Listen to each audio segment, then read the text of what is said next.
Sir, thank you. Next speaker, Honorable Lahar Singh Shirosia. You have 15 minutes. कितना sir? 15, 1-5. सभापति जी, आपका बहुत बहुत धन्यवाद और मेरी पार्टी के नेतृत्व का भी मुझे इस बहुत महत्वपूर्ण बिल पर बोलने का मौका दिया है। सभापति जी, उपसभापति आप जो वहाँ विराजमान हैं, ये मेरे लिए और भी संतोष का विषय है, क्योंकि आसाम जिसको ये परिभाषा करने की बात कर रहे हैं कि घुसपैठिया क्या होता है, शरणार्थी क्या होता है, तो घुसपैठियों का आतंक आपने खूब भुगता है और वर्षों वर्षों से आप उनके घुसपैठियों के दबाव में, उनके असामाजिक कार्यों के दबाव में आसाम रहा है और आपने उन घुसपैठियों के खिलाफ आपने कई वर्षों पहले आपने आंदोलन किया था। घुसपैठिया क्या होता है, शरणार्थी क्या होता है। आदरणीय सभापति जी, मैं सभापति जी कम कोई चेयरमैन साहब ही हैं, तो अपने इंडी गठबंधन और कांग्रेस ने अपने चरित्र के अनुसार ही, उनकी सोच के अनुसार ही उन्होंने हमारे एक आदरणीय नेता को वहां से इनिशिएट करने के लिए कहा था। उन्होंने बड़े काफी विस्तार से बातें कही, बहुत विस्तार से मैंने भी ये पूरा पढ़ा हुआ है। मैं उनकी बातों का जवाब देने का हमारा आदरणीय मंत्री जी देंगे, मैं उनका अधिकार है ये। लेकिन एक बात जो उन्होंने कही कि क्या इमिग्रेंट्स जानवर हैं क्या, या इस तरह की बात उन्होंने कही, उनकी तुलना जानवरों से की। आदरणीय उपसभापति जी, मैं सदन को भी बताना चाहूंगा और आपके माध्यम से देश को भी बताना चाहूंगा कि जानवर में और घुसपैठियों में बहुत फर्क है। जानवर आपको दूध देता है, कई बात करता है और फिर आपके लिए भोजन भी बनता है। घुसपैठी आकर के आतंकवाद नहीं फैलाते हैं, ड्रग का व्यापार नहीं करते हैं और बलात्कार जैसे घटनाओं में संलिप्त नहीं होते हैं और सैफ अली खान जैसे के घर में घुस करके उनको मारने की कोशिश नहीं करते हैं। मैं जो ये बॉलीवुड से जुड़े हुए लोग जो यहाँ बैठे हैं, मैं उनको बताना चाहूंगा कि ये वो घुसपैठियां हैं, आप समझ लें। और उनके आधार कार्ड होते हैं। कर्नाटक में आदरणीय उपसभापति जी, कर्नाटक हमने भुगता है कि वहां पर ये वहां की आके इमिग्रेंट्स आके इलीगल और वहां आधार कार्ड बना लेते हैं, किराए पे मकान ले लेते हैं, व्यापार करने लगते हैं, जीएसटी करते हैं और अनेक तरह की असामाजिक कार्यों में वो संलिप्त रहते हैं। ये आदरणीय सभापति जी, मैं अब इस सरकार को मैं बहुत बहुत बधाई देना चाहता हूं कि ये बिल जो बहुत पहले आ जाना चाहिए था, ये बिल आज लाए हैं और 4 कॉलोनियल जो जमाने के जो कानून चलते आ रहे हैं उनको एकीकरण करके एक कानून बनाया है। और देश की सुरक्षा हमारे आदरणीय प्रधानमंत्री जी के लिए हमेशा प्राइम विषय रहा है। और आज जब ये और कांग्रेस और उनके साथी हमेशा वोट बैंक की राजनीति ही करते रहे, हर किसी को मुस्लिम की दृष्टि से ही देखते रहे। मैं आपको बताना चाहूंगा, जब 1970 की वार हुई थी, उसमें कई बांग्लादेशी आकर के आसाम और बंगाल में बस गए थे। पूरा उनका जो ये अपने जो बार बार बात करते हैं डिलिमिटेशन की, तो कांग्रेस और आसाम में घुसपैठियों की वजह से सारा मामला गड़बड़ाया हुआ है। और अब जब इस इमिग्रेशन के इस कानून के अंतर्गत जब नई लिस्ट बनेगी तो कांग्रेस और उनके साथी देखते रह जाएंगे, उस लिस्ट को पढ़ने में उनको वर्षों लग जाएंगे कि अब ये किस तरह की लिस्ट बन रही है और कैसा ये राष्ट्रीय सुरक्षा के अनुसार ये बिल लाया जा रहा है। और ये हमारे जो आदरणीय प्रधानमंत्री जी जो पड़ोसी देशों की जब बात करते हैं और कम्युनिटी की बात करते हैं, तो जहां कोई भी तूफान आया हो, कोई भूकंप आया हो, हमारे प्रधानमंत्री तुरंत हमारे पड़ोसी देशों के सहायता के लिए आगे बढ़ते हैं। लेकिन हमारे साथ क्या हो रहा है कि जब ये पड़ोसी देशों में जो सब विफल हो चुके हैं, चाहे पाकिस्तान हो, बांग्लादेश हो, बर्मा हो, नेपाल हो, वहां की श्रीलंका हो, वहां की अर्थव्यवस्थाएं चरमरा रही है, तो वहां के लोग हमारे आके हमारे लोगों को जो बड़ी बड़ी बातें करते हैं अनएम्प्लॉयमेंट की, वो लोग यहाँ करके आधार कार्ड बना के नौकरी कर लेते हैं और अनेक तरह का अपराध करते हैं और मेनली ड्रग का व्यापार करते हैं और हमारे आने वाले बच्चों के भविष्य को खराब करते हैं। ऐसे लोग यहाँ आ रहे हैं, तो ये जो ये फेल्ड स्टेट है उसका असर है, उसका भुगतना पड़ रहा है। तो ये इमिग्रेशन का जब कानून बनेगा तो इस तरह की बातों को रोक लगेगी और ये कानून बना के हमने हमारे आदरणीय प्रधानमंत्री जी ने दिखा दिया है, हम सार्वभौम राष्ट्र हैं, हम अपने किसी भी बड़े देश की तरह हमारा कानून बना सकते हैं। और हमारे जब ये हमारे को साथ दिखाना होगा कि हमारे को जो ये इमिग्रेंट्स जो आते हैं, इनलीगल इमिग्रेंट्स की जो बात मैं कर रहा हूं, जो घुसपैठी आते हैं, आतंकवाद फैलाते हैं, उन लोगों को मर्सीलेसली भेजना पड़ेगा। ये कई बातें होती है। हमारे जो कर्नाटक में जो सरकार जो है इस मामले में बहुत ज्यादा विफल रही है।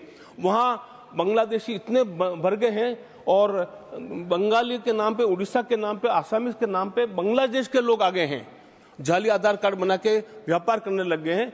इस तरह की कई बातें वहां हो रही है और मैं समझता हूं कि ये राष्ट्रीय सुरक्षा के इसलिए बहुत बड़ा इसका ये कदम है हमारे लिए। और ये जो कानून बनाए गए हैं, इन कानूनों का बड़ा विस्तार से उन्होंने हर चीज को उन्होंने देखा है। और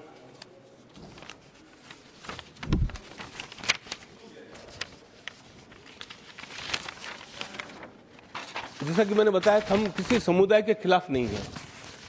कोई आज ये बांग्लादेश में जो कुछ हुआ है, वहां कई हिंदू लोगों को शरणार्थी बनना पड़ा है, हम उनके खिलाफ नहीं। और उसी के लिए एनआरसी लाए हैं और इसी के लिए हमारा जो ये कानून आ रहे हैं कि और एनआरसी बनेगी तो उसमें हाँ, उन लोगों को जरूर डर लग रहा है जो कई वर्षों से अनैतिक काम करते हुए विदेशी आके के यहाँ बस गए हैं, उन लोगों को डर लग रहा है। उन लोगों को इमिग्रेशन ऑफिसर से डर लगता है, उनकी अपील नहीं होगी, उनकी अपील होनी भी नहीं चाहिए। क्योंकि ये सरकार जो कानून बनाए हैं और ये तीसरी बार चुनी हुई सरकार है, इस सरकार के अधिकारियों ने और सरकार ने पूरी चर्चा करके, पूरा अपना दिमाग लगा करके राष्ट्रीय सुरक्षा को और मानवता को दृष्टिकोण को ध्यान में रखते हुए, क्योंकि मानवीय दृष्टिकोण के बारे में हमारे पर कोई आरोप नहीं लगाया जा सकता। जैसा हमारा आदरणीय प्रधानमंत्री जी के नेतृत्व में जब भी कहाँ कोई विपदा आई हो, कहीं हो, तो उसमें हम आगे बढ़ बढ़कर हमने सहायता की है, तो ये आरोप नहीं लगाया जा सकता। और उन लोगों को जरूर डरने की बात है जिनकी मानसिकता भी विदेशी हो गई है, जो बैठते यहाँ हैं, बात वहां की करते हैं। मुझे तो लगता है कैसे कैसे संसद में लोग आ गए हैं जिनका जो सोरोस के पैसे के बलबूते पर पलते हैं और उनके अनुसार राजनीति करते हैं। और ये पढ़ाई लिखाई के नाम पे तो हम तो अनपढ़ अच्छे हैं, अगर पढ़ा लिखा करके ऐसा ही बनना है, ऐसे अर्बन नक्सलवाद को बढ़ावा देना है, तो ऐसे लोगों से तो हम समझा कि हमारी ये अनपढ़ जनता अच्छी है जिसने समय समय पर आपको दिखाया है, इमरजेंसी में दिखाया कि इमरजेंसी में आप लोगों ने फेल किया, लेकिन जनता ने आपको सबक सिखा के घर बिठाया था, वो अनपढ़ जनता थी।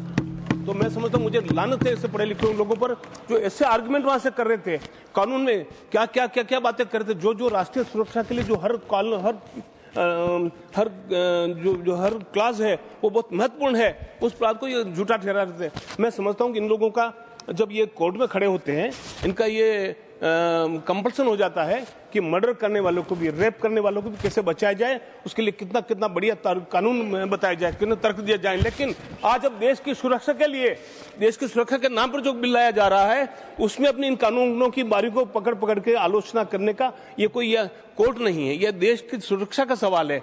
तो मुझे बड़ा दुख होता है कि ऐसे लोग जो हैं वो जो मैं तो मेरी कर्मभूमि कर्नाटक है, राजस्थान जन्मभूमि है, तो मैं तो कर्नाटक से आया हूँ। लोग राजस्थान के कहाँ से, दिल्ली कर्मभूमि और हिमाचल तेलंगाना कहाँ से आकर यहाँ बैठ करके ज्ञान बांटते हैं और ऐसी बातें करते हैं जो हमारी निष्ठा पर आरोप लगाते हैं, हमारी सरकार की निष्ठा पर आरोप लगाते हैं और ये इसकी बात करते हैं, देश की एकता की बात करते हैं। मैं समझता हूं कि पूरा देश साथ देख रहा है और ये बिल जो आ रहा है, मैं समझता हूं कि अगर इनको अपने पाप धोना है सबको, तो इस बिल का पूरा समर्थन करना चाहिए और सर्वसम्मति और अपने कम से कम इस कलम को मिटा दें, नहीं तो देश आपको माफ नहीं करेगा।